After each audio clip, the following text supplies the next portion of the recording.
So this blueprint, does it speed up tax cuts? Of course, a lot depends on the Senate to Wyoming Republican Senator John Barrasso. Senator, very good to have you. How does this look? It's great to be. Thank you. It looks very good. The Senate is marking up the bill right now. My colleague from Wyoming, Mike Enzi, chairs that committee. The Speaker, Ryan, is right.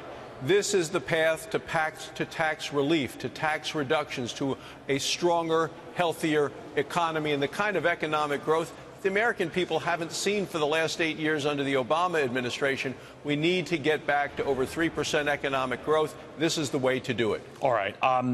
The one thing that comes up is that in order to get enough votes, because the Senate's a dicier proposition, as you've reminded me, because there are fewer of you, you're going to have to make some allowances that will bring Democrats on board. They're not keen on all the rich getting down to that 35% tax rate, so maybe a fourth rate closer to the one we already have, the 39.6. How do you feel about that? Well, I'd love to do this in a bipartisan way. The kind of objections we're hearing from the Democrats is entirely predictable. The American people know we need tax relief. They deserve it. They want to have more take-home pay in their own pockets. So what we're proposing is doubling the standard deduction. People find that very popular. It matters a lot to them.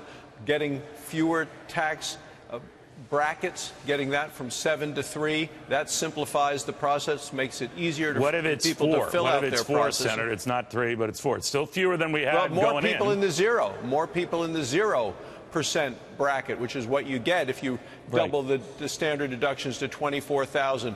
That's part of it. But also from a business standpoint, we need to lower tax rates for businesses as well as lowering them for American families. That really is helpful to stimulate the economy and to let people have higher wages. But it sounds, Senator, I'm sorry to rush you on that, but it sounds like you are flexible on this fourth rate, this one that would be above the 35%. It wouldn't be peachy keen to you, but you could deal with that if that's part of closing the deal.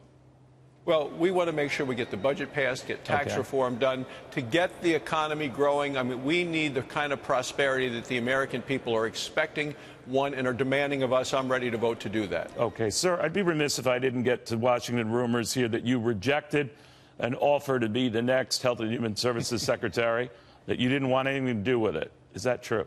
Well, the greatest honor of my life is to represent the people of Wyoming in the United States Senate. I want to continue to do that. There are lots of capable people who can run Health and Human Services. I think I can do the most to help President Trump and his conservative agenda right here in the Senate. And you turned him down. I visited with members of the White House team by phone, and let's leave it at that. All right, and that was the position I guess you would have relayed to them, that you're quite happy in the United States Senate. I think I can do the best to help President Trump and his agenda right here in the Senate. All right, so it had nothing to do with the president's often contentious relationship with his own cabinet. Well, I think I can help most the people of Wyoming and the president with our conservative views for America right here in the Senate. I told you I'd be obnoxious, Senator. Let me get your take on what's going on here. The markets are up, continuing a streak of 6, I think, consecutive winning days here, about a record again. The likes of which we've not seen since, I think, 2013. But again, all, I think, built on expectations, and I could be very wrong, Senator, rarely am, but I think on expectations you guys are going to get this tax thing done by the end of the year. What do you think? Well, yeah, I believe we will get this done by the end of the year. I think there are those expectations priced in, but I will tell you, Neil, and you'll remember this, and I think your viewers will too. I had a chance to meet with Sir John Templeton of the Templeton Funds. His daughter, Ann, was a surgeon who worked with me in Wyoming, and he said, remember, people have to hold their wealth in something. You cannot hold it in nothing. And I think right now around the world, people still have the faith and the confidence in the United States of America, and money continues to move into our economy and into our stock market.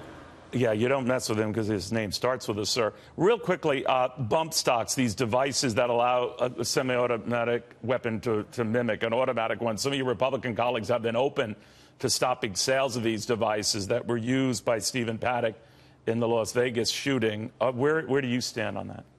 Well, you know, obviously still the hearts and thoughts of the people of this country are out to all of those who are involved in Las Vegas. With regard to this specific device, I don't think many of us, even though strong Second Amendment advocates, people that have a lot of guns, were even aware of these bumps until they were approved by the Obama administration. I think that both through their ATF. I think ATF is going to look at it. The Senate is going to look at it. We've got to see where we go from here.